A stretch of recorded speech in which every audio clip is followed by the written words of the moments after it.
தேர்தல் நேரத்தில் பள்ளிகளை வாக்குச்சாவடிகளாக பயன்படுத்தும் இந்த அரசு அந்த பள்ளிகளின் தரமற்ற நிலையை கொஞ்சம் கூட கண்டறியாமல் அதனை மறுசீரமைப்பு பண்ணுவதற்கான எந்த ஒரு நிதியையும் ஒதுக்காமல், அப்படியே ஒதுக்கினாலும் அதை எடுக்கும் ஒப்பந்ததாரர்கள் தங்களின் ஒப்பந்தத்தை மட்டுமே நிறைவேற்றிவிட்டு தரமற்ற சுவரினை கட்டி எழுப்புவதனால் பள்ளி மாணவ மாணவியர் மேலே விழுந்து பல உயிர்கள் இங்கு பலியாகி கொண்டிருக்கிறீர்கள்.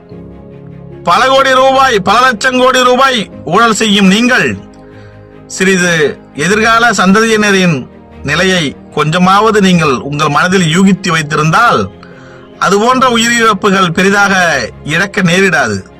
வெக்கமே இல்லாமல் பத்திரிகை நிருபர்களிடம் தரமான கல்வி, மாணவ மாணவியர்கள் செழுமையாக இருக்கிறார்கள், மாணவியர்களுக்கான முன்னேற்பாடுகளும் முன்னேற்றத்திற்கான பாதைகளையும் நாங்கள் வகுக்கிறோம் என்று வெக்கமே இல்லாமல் நிருபர்களிடம் நீங்கள் பேட்டி கொடுக்கிறீர்கள்.